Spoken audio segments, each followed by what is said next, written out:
দাওয়াতের প্রথম বিষয় হচ্ছে তাওহীদ বুঝানো। কি বুঝানো? কি বুঝানো?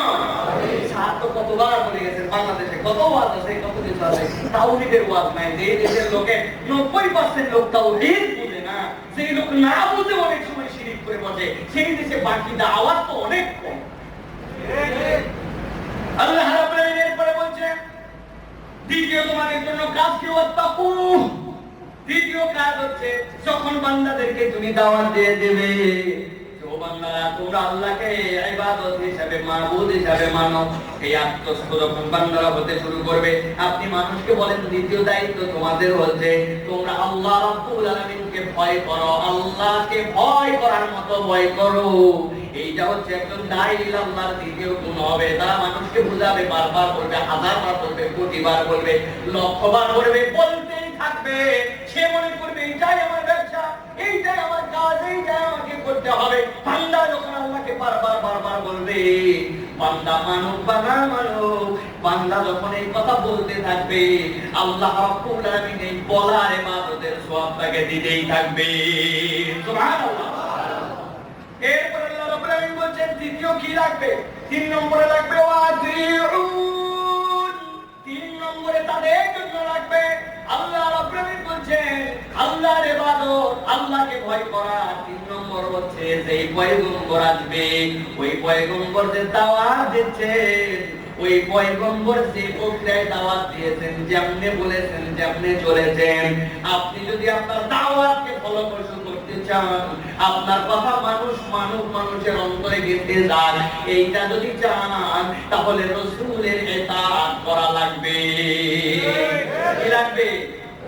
রাসূলের ইতাআত লাগবে। অনেক বান্দা আছে আল্লাহকে ভয় করতে রাজি আছে, আরে ভয় করে আল্লাহকে, কিন্তু এমন কাজ করে যেটা আমার নবী বলেন নাই, যেটা আমার নবী করতে বলেন নাই। গত জুমায় আমার একজন এসে এটা কঠিন প্রশ্ন করে আমার বিপদে ফেলাই দিয়েছে।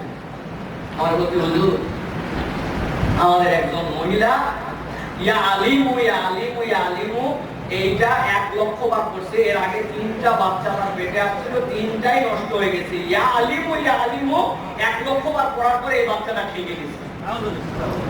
আলহামদুলিল্লাহ বলতেছেন কেন ভাই? আল্লাহর নামই তো বলছে, আলিম বলছেন, আল্লাহর নাম তো আলিম।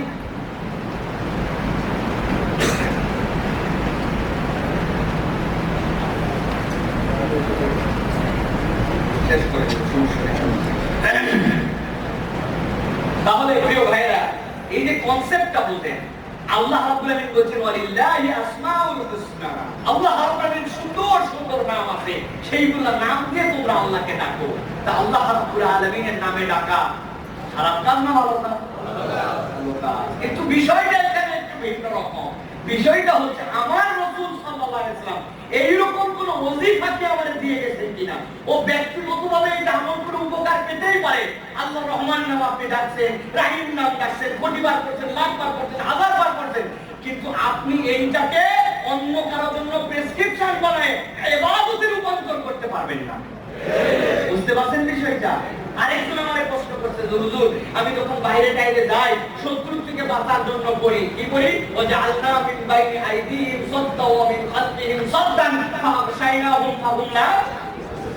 আল্লাহ নবী আল্লাহ রাব্বুল আলামিন এটা দিয়ে সেট করছেন সেই ইয়ের দিনে, হিজরতের দিনে। অতএব হুজুর এটা কি আমরা আমল হিসাবে নিতে পারি কিনা, শত্রুর চোখে ধোঁকা দেওয়ার আমল? আমি বললাম যে ভাই, এইটা নবী করিম সাল্লাল্লাহু আলাইহি ওয়াসাল্লামকে আল্লাহ রাব্বুল আলামিন ওই রাতে পড়ায়া উনি ওই হিজরত করাইতেন, কিন্তু নবীজি তো হিজরতের থেকেও বড় বড় দুই একদিন আরো বিপদে পড়ছিলেন। ওহুদে এমন বিপদ, রাসূলুল্লাহ সাল্লাল্লাহু আলাইহি ওয়াসাল্লামকে তীর পর্যন্ত মারতেছে। এখন নবীজির যখন ধর্মটা গালের মধ্যে ঢুকে গেল, দন্দন মোবারক শহীদ হয়ে গেল, তো নবী সাল্লাল্লাহু আলাইহি ওয়াসাল্লামকে না দেখে ওই তীর মারছিল না দেখে? কথা বলেন না, না দেখে না দেখে? নবীরে না দেখতে কেমনে মারলো? তো দেখে তো মারলো। তাহলে নবী করিম সাল্লাল্লাহু আলাইহি ওয়াসাল্লাম ওই দিনই আমলটা করলেই পারতেন, বলে আল্লাহ মিন বাইনি আইদিহিম সাদ্দা ওয়া মিন খালফিহিম সাদ্দান ফাগশাইনাহুম লা। শত্রু নবীজিকে দেখতেই পায় না, কই মারে? কথা ঠিক কি না? আর মানে বোঝা গেল এই আমল করা যেতে পারে, কেউ ব্যক্তিগতভাবে প্র্যাকটিস করতে পারে। কোরআনের একটা আমল তার মধ্যে মনে হয়েছে এইটা তিনি বলতে পারেন, কিন্তু এইটাকে যদি আপনি ইবাদত বানান, এইটাকে যদি ওজিফা বানান এবং রাসূল সাল্লাল্লাহু আলাইহি ওয়াসাল্লামের সুন্নাতের বাহিরে এইটাকে আপনি বলেন যে এইটা করলেও এইটার মুক্তি পাবে তুমি, তাহলে বোঝা গেল আল্লাহর রাসূলের ইতাআত আপনার করা হয় না। ইবাদত কাকে বলে বুঝছেন? এই জন্য কনসেপ্ট আমাদের পরিষ্কার করে নিতে। আল্লাহ এই জন্য বলছেন প্রথম কাজ কি? প্রথম কাজ হচ্ছে আমি আবুদুল্লাহ, আল্লাহর ইবাদতের দিকে ডাকো। 2 নম্বর ওয়াত্তাকু, তাকে তোমরা ভয় করো, আমার কওম তোমরা তারে ভয় করো। আর 3 নম্বর কি ওয়াতিউন, আর আমি যে রাসূল আছি আমার ইতাআত করতে শুরু করো যদি মুক্তি পেতে চাও। রাসূল আরবি সাল্লাল্লাহু আলাইহি ওয়াসাল্লামের ব্যাপারেও আল্লাহ কোরআনে অন্য জায়গায় একই কথা বলেছেন, কুল ইন কুনতুম তুহিব্বুনাল্লাহ ফাত্তাবিউনি ইউহিব্বুকুমুল্লাহ। তোমরা যদি আল্লাহ রাব্বুল আলামিনের ভালোবাসা পেতে চাও রাসূলের ইতাআত লাগবে। সুতরাং দালিল আল্লাহ আমরা যারা আমাদের ডাকার ক্ষেত্রে অন্য মানুষকে আহ্বানের ক্ষেত্রে আমরা এই 3টা মৌলিক উসুল এই ক্ষেত্রে মনে রাখবো। এবার আমরা দেখবো যে এই দাওয়াত যদি আমরা দেই মানুষকে আমরা কি বলবো, যে এই দাওয়াত দিয়ে তুমি কি পাবে, মানুষকে তাকে মোটিভেট করতে হবে, তাই না? আপনি আসার পরে এই যে শেখ আহমদুল্লাহ একটু আগে বলে গেলেন এমন কড়া দাওয়াত দিছে, দাওয়াতের খেলায় ওর জন্য বদদুয়া করছে।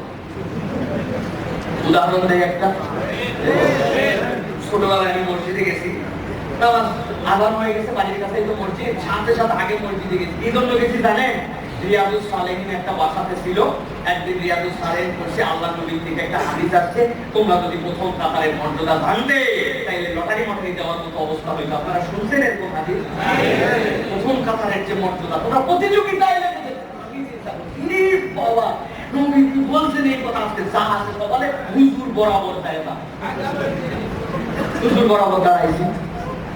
কতগুলো মুরব্বী, একটা 29 মাসে, একটা 29 সেকেন্ড ডিজিটাল করি না বুঝিয়া, এইকে তো করতে করতে মসজিদের মধ্যে কেবল ঢুকছে, ঢুকেই দেখি এতটুকু একটা সামনে, ওইখান থেকেই তোমার মেজাজ একদম সোরা এই পর্যন্ত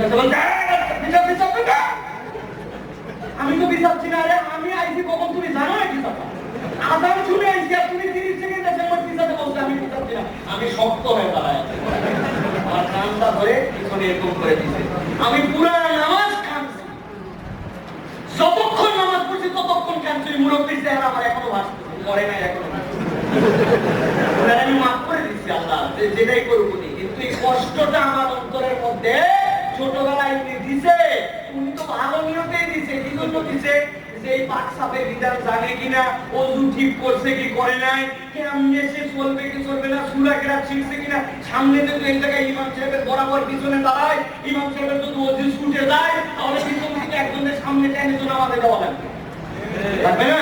উনি খুব পজিটিভ নিয়তে আবার কাম করে পিছায় দিয়েছে। খারাপ কিছু করছে, খারাপ কর্তব্য করছে, পুরাটা সময় আমার চোখ দিয়ে খালি পানি পড়ছে।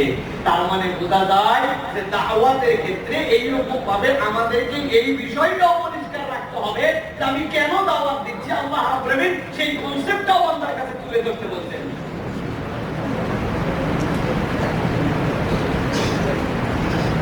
আল্লাহ রাব্বুল আলামিন বলছেন তাদের কাছে যে আপনি বলবেন কেন আমি দাওয়াত দিচ্ছি, আমি যে তোমাদের কাছে আসলাম, আমার এই দাওয়াতের দ্বারা তোমাদের কি হবে?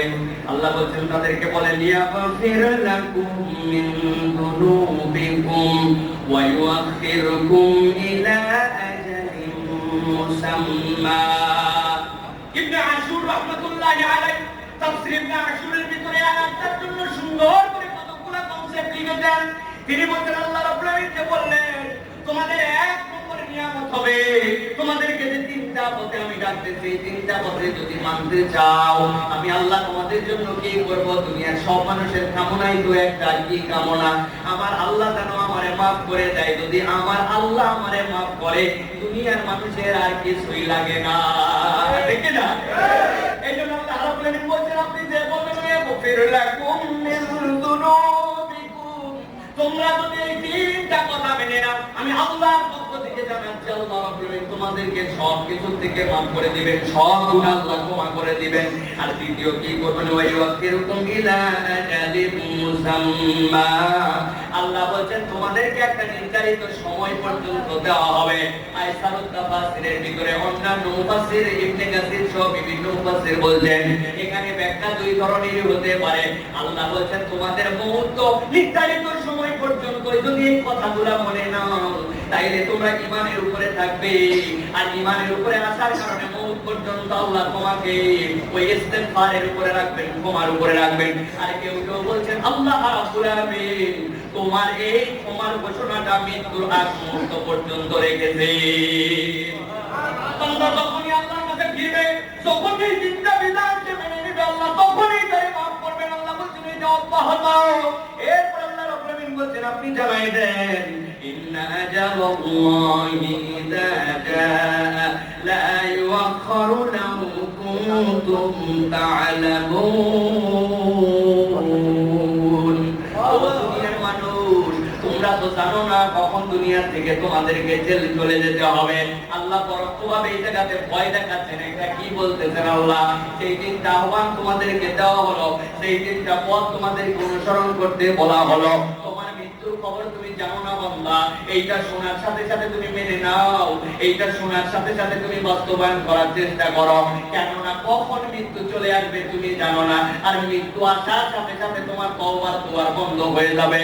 এই জন্য আল্লাহ বলেন দাঈ ইলাল্লাহ, এই আহ্বানগুলো নিয়ে যাবে, মানুষের কাছে আদর করে বলবে দুনিয়ার মানুষ তুমি কিছু নাও পেতে পারো, আমার এই দাওয়াত দ্বারা দুনিয়ার তোমার কোনো কল্যাণ নাও হতে পারে, তোমার কোনো কিছু আমি করে দিব এরকম কিছু বলতেছি না ভাই। কিন্তু তুমি যদি আল্লাহর ইবাদত করো, আল্লাহর যদি ভয় করো, আর আল্লাহ রাব্বুল আলামিনের রাসূলকে যদি অনুসরণ করো, আল্লাহ একটা নিয়ামত দিবেন, আমি গ্যারান্টি দিলাম। তুমি মৃত্যুর আগের মধ্যেও যদি মেনে নাও, আমার আল্লাহ তোমারে মাফ করে দিবে। প্রিয় ভাইরা, এরপরে আমরা যদি দেখি, তাহলে এখন আমরা দেখতে শুরু করব যে একজন দাঈ আল্লাহর দাওয়াতের ক্ষেত্রে কনসেপ্টটা কি রকম হইলো বুঝলাম। এরপরে দাওয়াত কেন দিতে হবে বুঝলাম, দাওয়াত কি কি বিষয়ে দিব তাও বুঝলাম, দাওয়াত দিচ্ছি কেন মানুষকে বুঝাবো তাও বুঝলাম। এবার আল্লাহ বলতে শুরু করবেন এই দাওয়াতের ক্ষেত্রে 7 ধরনের চরিত্র আছে, এই 7 ধরনের চরিত্র তোমার সামনে আসবে। কয় ধরনের চরিত্র? তাদের কাছে আমি দাওয়াত দিতে যাচ্ছি, এখন আমরা বলি না খার চারা অমুক তমুক। আল্লাহ এখানে যে এত বিউটিফুল করে বর্ণনা করেছেন যে এই দাওয়াতের ক্ষেত্রে আমাদের জন্য বাধাগুলো কি হবে, কেমনে দায়ী আল্লাহ এগুলো বুঝাবে। অনেক কথা ভাই, কিন্তু আলহামদুলিল্লাহ আজকের মতো আমার কথা এখানেই শেষ করে দিতে হচ্ছে। তার কারণ হচ্ছে আজকের যে মাহফিলটা হচ্ছে এতেই আমরা খুশি আছি, কি না ভাই? এই যে ময়দানে মাহফিলটা হচ্ছে এতে খুশি না দাদা? আমাদেরকে প্রশাসন থেকে সুন্দর আমাদের জন্য ইন্তজাম করা হয়েছে।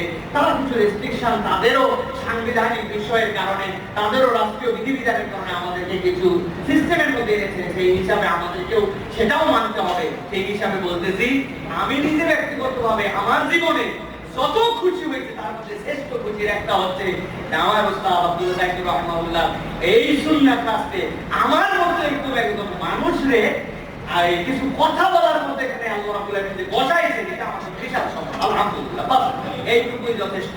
আল্লাহ রাব্বুল আলামিন আমাদেরকে কবুল করুন।